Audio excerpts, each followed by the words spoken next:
Outre-mer 360 et l'Odéadom présente Agriculture des Outre-mer. Rebonjour à toutes et à tous et bienvenue. Nous sommes toujours du côté de la porte de Versailles pour ce salon international de l'agriculture. Nous sommes toujours au pavillon 5 au stand de l'Odéadom et Outre-mer 360 vous fait vivre le meilleur des productions et vous fait rencontrer donc ces acteurs qui font donc les filières agricoles des Outre-mer. Tout de suite direction La Réunion avec vous, Sylvie Lemaire, bonjour. Bonjour. Vous êtes donc secrétaire de l'interprofession canne-sucre de La Réunion et vous faites partie donc du syndicat du sucre de La Réunion, exactement. Oui, tout à fait. On vous avait retrouvé l'année dernière, vous nous parliez, ma foi, de bonnes nouvelles pour cette filière du sucre et puis on a l'impression que depuis, eh bien, c'est un peu plus compliqué. Alors oui, la filière canne-sucre est quand même vit des moments un peu difficiles. C'est une filière qui est toujours aussi importante pour le territoire. C'est le pivot de l'agriculture à La Réunion.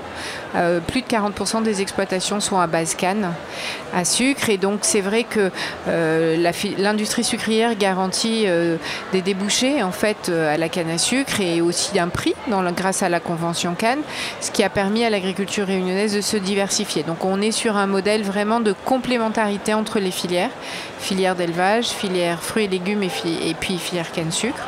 Donc le modèle il fonctionne, ça c'est la bonne nouvelle.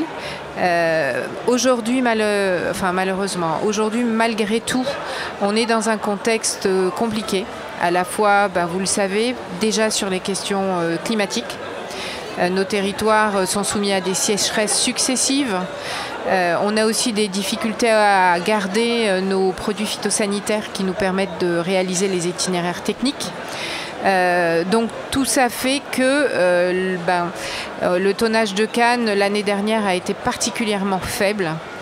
Et aujourd'hui, l'enjeu, c'est vraiment de relancer la production de canne à sucre qui intervient à plusieurs niveaux de la chaîne en fait, puisque la production de la canne à sucre, c'est derrière de la production d'énergie. C'est la première source d'énergie renouvelable de l'île grâce à la bagasse, mais aussi à la mélasse qui est transformée en éthanol. C'est aussi de la production de sucre, mais c'est des écumes qui retournent dans les champs en tant que fertilisants. Et puis ce sont les distilleries de l'île, puisque vous savez qu'on extrait d'abord le sucre et ensuite on fabrique de la mélasse qui va servir à la fabrication de rhum traditionnel. Donc le tonnage de canne, il est déterminant pour toutes ces activités économiques du territoire. Et donc l'enjeu, c'est de le relancer. Et c'est pour ça qu'il y a un plan de relance qui a été mis en place avec un certain nombre d'actions pour accompagner nos agriculteurs. C'est important de porter ce message au niveau du Salon international de l'agriculture. Est-ce que vous avez été entendu ? Oui, bien sûr. Il y a quand même une grande écoute par rapport aux problématiques de nos territoires. Bon, après, on va devoir suivre les dossiers, évidemment.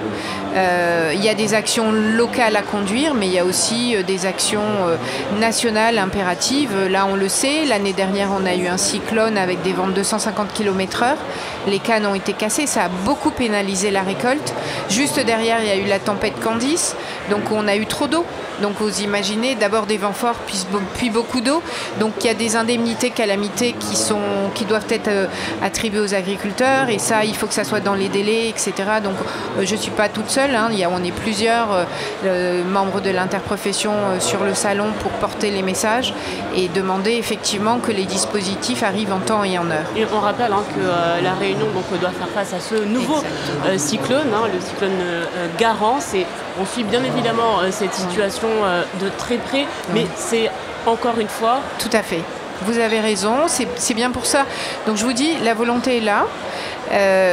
Des fois, on espère juste que les éléments soient pas trop contre nous, parce que là, depuis le début de l'année, donc on avait mis en place beaucoup de mesures pour favoriser la replantation, pour encourager aussi les agriculteurs, mais on a eu une sécheresse les mois de décembre, janvier très importante. Il a plu en février, mais là, on est dans l'attente du passage de Garance, donc voilà. Donc on suit avec beaucoup d'attention les conditions climatiques. Et bien évidemment, nous pensons aux Réunionnais, aux Réunionnaises qui nous écoutent et nous regardent. Ici, du côté du Salon de l'Agriculture, vous avez ramené différents types de sucre. Peut-être nous les présenter ? Exactement. Donc je vous parlais de la question agricole, mais au-delà de ça, la Réunion, c'est le premier producteur européen de sucre de canne. Vous le savez, en Europe, il n'y a que 2 territoires qui exportent des sucres de canne dans l'Europe, c'est la Réunion et la Guadeloupe. Et la Réunion fait la majeure partie, c'est le principal territoire. On a la chance de produire toute une gamme de sucres naturels roux de canne qui vont du blond clair au roux intense. On les voit ici. Voilà, qu'on a amené, que les Européens du continent connaissent sous le nom de cassonade en général. Puisque ici la majorité des sucres consommés sont des sucres blancs et nous on a la chance d'avoir un produit emblématique de notre territoire. Donc on est venu aussi parler de nos débouchés parce que nos concurrents ils sont pas européens, ils viennent des pays tiers. On a les concurrents historiques qui sont les pays ce qu'on appelait les moins avancés, qui rentraient en Europe sans droit de douane. Et puis depuis 2013, on a l'entrée en vigueur des accords Amérique centrale et Pacte andin. Aujourd'hui, tout le monde parle du Mercosur, mais avant le Mercosur, il y a eu Amérique centrale et Pacte andin. Et ces pays, c'est la Colombie, le Pérou, le Costa Rica, le Guatemala, qui aujourd'hui viennent sur notre marché. On en parlait déjà l'année dernière. Exactement. Du coup, par rapport à cette situation. Alors, par rapport à cette situation, on n'a pas beaucoup avancé. Clairement, parce qu'on travaille avec les ministères pour trouver une solution qui permettrait de retrouver une concurrence déloyale face à ces pays-là. Mais les solutions juridiques pour y arriver sont très complexes. Donc on est encore au milieu du chemin, je vais vous dire. Quelles sont les urgences pour vous ? Alors, les urgences, clairement, là, l'urgence, c'est de tout faire pour qu'on ait quand même une bonne campagne 2025. Et donc on va suivre de très près ce qui se passe là, après le cyclone, etc. Et puis après, l'autre urgence, c'est effectivement de rétablir des conditions équitables sur le marché de nos sucres, qu'on est les seuls à produire. Mais ça, on sait que c'est plus long. En termes de production, ça représente quelle quantité ? La Réunion, aujourd'hui, c'est de l'ordre de 160 000 tonnes de sucre, à peu près, en moyenne 5 ans. C'est beaucoup, hein. Pour vous donner une idée, on approvisionne évidemment le marché local, c'est quand même une priorité aussi. Le marché local, c'est à peu près 10% de ça. Donc on exporte 90% de la production. La Réunion vend dans 17 pays européens. Donc c'est vraiment un marché, c'est une production très emblématique de nos territoires. Et puis c'est une production qui a 200 ans, donc il y a tout un savoir-faire qui a été développé. C'est patrimonial dans notre île. C'est aussi l'image du territoire.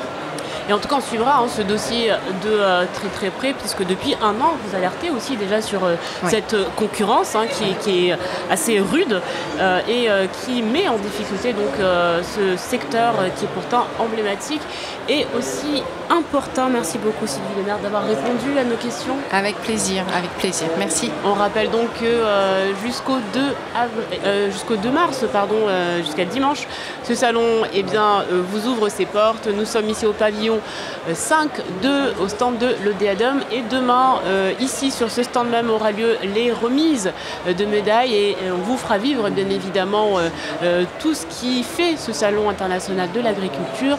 En attendant, je vous souhaite une très bonne fin de journée, je vous dis à très vite et surtout retrouvez-nous sur YouTube, sur notre site internet et sur toutes les plateformes de podcast. À très bientôt. À bientôt, au revoir. Merci pour votre écoute. À très bientôt pour un nouveau podcast Agriculture des Outre-mer.